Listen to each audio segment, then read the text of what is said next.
এবছর পিকনিকটা যে এভাবে কাটবে আমরা কিন্তু কেউই ভাবতে পারিনি। মানে ছেলেদের কাছ থেকে আমাদের এতটা অপমান সহ্য করতে হয়েছে, তোমাদেরকে আর কি বলবো। হ্যালো फ्रेंड्स, দেখো আমরা বেরিয়ে গেছি পিকনিকে যাওয়ার জন্য। আর দেখো সোনামা কিন্তু রেডি হয়ে গেছে, ও প্রচন্ড এক্সাইটেড কারণ ওর তো ফার্স্ট টাইম পিকনিক। তো চলো যাওয়া যাক। এই যে দেখো বড় আসছে, তো চলো দেখা যাক কতটা মজা করতে পারে। গাড়িতে উঠেই মামাম একটি আঙ্কেলের কোলে বসে গেছে। আর দেখো আমরা সবাই বসে গেছি। আজকে আমরা ওই ড্রাইভার নিয়ে 12-13 জন মতো গিয়েছিলাম পিকনিক করতে। আমরা না প্রতি বছরই যাই, গত বছর আমার যাওয়া হয়নি, মামাম যেহেতু পেটে ছিল তাই। আর দেখো কিছুক্ষণ পর ঘুমিয়ে পড়েছে, যেহেতু আজকে সকাল সকাল উঠে গেছে। ও তো এত সকালে ওঠে না, তাই গাড়িতে বসেই ঘুমিয়ে গেছে। তো ঘুম থেকে উঠেই চলে গেছে পাপার কাছে, পাপা থেকে আঙ্কেলদের কাছে। ওর তো মজাই আলাদা, ও কিন্তু আলাদা রকমেরই মজা করছে। কি মজা! তুমি পিকনিকে যাচ্ছ? পিকনিকে কোথায় যাবে মা? কোথায় যাবে বলো, দেখাও। ওইদিকে যাবে?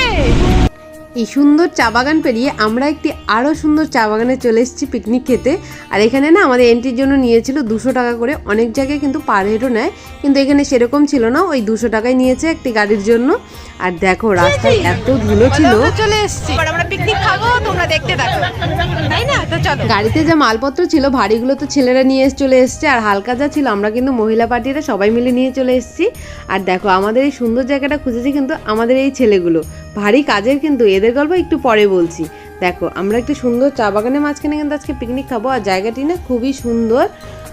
এখন আমরা করব টিফিন। আর টিফিনের জন্য কিন্তু মামাম প্রচণ্ড এক্সাইটেড। ওর জন্য তো আমি বাড়ি থেকে কেক বানিয়ে নিয়ে এসেছিলাম, সেটা খাইয়ে দিয়েছি। আর আজকে আমাদের টিফিনে ছিল ব্রেড আর জ্যাম, তার সাথে ছিল ডিম সেদ্ধ, একটা করে রসগোল্লা আর একটি কেকের প্যাকেট। দেখো মামামকে আমি এখন ডিম সেদ্ধ খাওয়াচ্ছি, আর ও দেখো কি নাচছে। আর আমরা না কোনো বক্স নিয়ে আসিনি, পাশে যা বক্স পাচ্ছিল ওটাতেই ও নাচছিল। আর এইদিকে দেখো বরমশাই বসে গেছে কাজ করতে। আর আজকে জানো ছেলেরা আমাদের কি অপমান করেছে, আমরা নাকি রান্নাই করতে পারি না, ওরাই নাকি আজকে আমাদের রান্না করে খাওয়াবে আর সমস্ত কাজ করবে। আজকে আমাদের কোনো কাজ করতে দেয়নি আমাদেরকে, না রসুন না পেঁয়াজ, কোনো কিছু খোসা ছাড়াতেও দেয়নি, সমস্ত কিছু কিন্তু ওরাই করেছে। এতে কি হয়েছে বলো তো, আমাদেরই কিন্তু মজা হয়েছে। আর আমরা এখন সবাই মিলে ঘুরতে বেরিয়ে যাচ্ছি, আর সেটা তোমরা দেখতে থাকো কোথায় যাই। মা তুমি পড়ে যাবে তো, তুমি চা বাগানে এসছো? ওরে বাবালি, চলো আমরা পার্কে ঘুরতে যাই। মা চলো চলো চলো। শোনো মা, শোনো মা, আমরা কোথায় যাচ্ছি? পার্কে। এখন আমরা দেখো সবাই মিলে যাবো পার্কে ঘুরতে।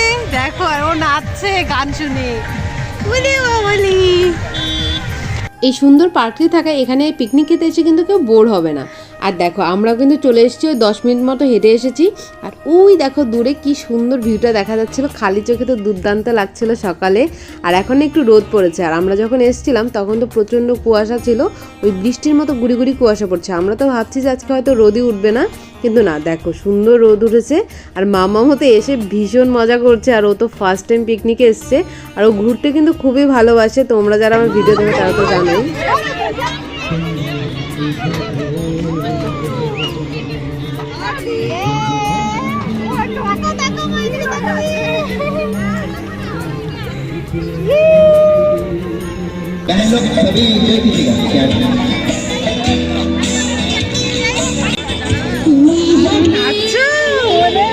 দেখো দেখো গান শুনে নাচ। তুমি নাচো না, নাচো নাচো। ও প্রচন্ড খুশি হয়েছে সে, তাই না শোনা? আর এখন তো রোদ উঠে গেছে, অনেকটাই গরম লাগছিল, তাই জ্যাকেটটা খুলে নিয়েছি। তুমি বসতে পারবে না, একদমই ছোট ছোট গাড়িগুলো দেখো, ও না পড়ে যাবে, কারণ এখন তো ভালো করে বসতে শিখিনি। পারবে না বাবা, দেখো ছোট ছোট গাড়িগুলো পড়ে যাবে, মা পড়ে যাবে। সানগ্লাস পরেছে, তুমি একটা হামি দাও তো মাকে, একটা হামি দাও, তাহলে সানগ্লাসটা দিব। করে দেখে ভাবছে মা এটা কি পড়েছে, তাই না? সোমনাথ কি কি রান্না হয়েছে? চিকেন পকোড়া হয়ে গেছে, মাছ ভাজা হয়ে গেছে, মুরগি হইতেছে। আচ্ছা আচ্ছা হবে, আচ্ছা শেষ, চলো। পার্ক থেকে ঘুরে এসে দেখো আমরা গরম গরম চিকেন পকোড়া পেয়ে গেছি, আর কি চাই বলো। ও মা নাচো নাচো, তুমি একা একা নাচো নাচো। হ্যাঁ নাচবে, দাদাও নাচবে, তুমি নাচো। চিকেন পকোড়া খেয়ে কিছুক্ষণ আড্ডা মেরে নেওয়ার পর দেখো আবার চলে এসছে চিকেন কষা। আর আমাদের বড়রা যে এতটা কাজের, এবছর পিকনিকে না আসলে তো জানতেই পারতাম না। প্রতি বছর ওরাই রান্না করে, কিন্তু আমরা তো হাতে হাতে কিছুটা করে দিই। আর এবছর তো কোনো কিছু করতে পারি না।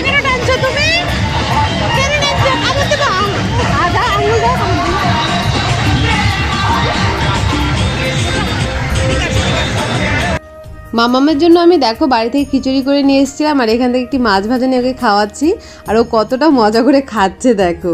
ও খুব মজা পেয়েছে আর ও সকলের সঙ্গে মিশতে বা কোথাও ঘুরতে যেতে খুবই ভালোবাসে। আর আমাদের দেখো মাটনটা রেডি করে ফেলেছে আর তার সাথে করছে বেগুন ভর্তা সর্বশেষ।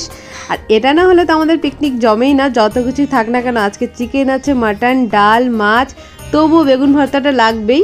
দেখো বেগুন ভর্তা মেখে আমাদেরকে খেতে দিয়ে দিয়েছে। আর জানো আমরা যখন পিকনিক খাই সবার আগে কিন্তু আমাদেরকে খেতে দেয়, তারপর ছেলেরা খায়। আর অন্য বছর তো আমরা ছেলেদেরকে খেতে দিই, এবছর সেটাও করতে দেয়নি। আর দেখো মামাও একটু ভাত খেয়েছিল আমার সঙ্গে, যেহেতু পিকনিকে এসছে তো একটু তো ভাত খেতেই পারে। আর এই হচ্ছে আমাদের বিখ্যাত আলুর চিপস। দেখো দলা দলা আলু ভাজা হয়ে গেছে, মানে ওভার কনফিডেন্সে যা হয়। আমরা কিন্তু না করেছিলাম যে পিকনিকে আলুর চিপস প্রয়োজন নেই, কিন্তু না ওরা করবেই। আর দেখো এখানে ছেলেরা নিজেরা নিয়েই খেয়ে নিয়েছিল। আর শেষে যাওয়ার সময় মামার জন্য একটা আপেল কেটে নিয়েছি আমি। আর এখন সব মিলে গুছিয়ে চলো বাড়ি।